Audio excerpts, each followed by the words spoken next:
In this video, we will learn how to fix the problem no connection established in Mysql Workbench. See, this error show no connection established. Now we are going to fix this error.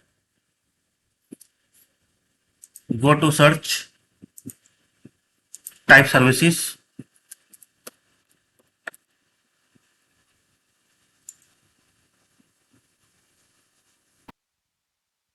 Now here find MySQL and MySQL AT. MySQL. See, it is running. If it is not running, select MySQL, right click on it, start it. It is already running, so we are not doing anything here. MySQL AT, it is manual. So select this, right click on it, make it start. Click on start. Now wait for it starting. Running manual.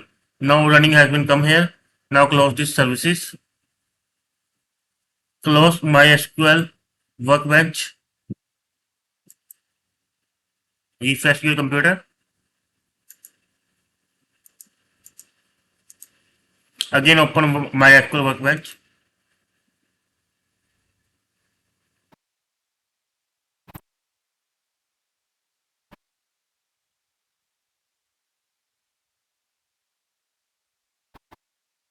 Problem has been solved. No connection established, problem has been solved. That's all in this video, guys.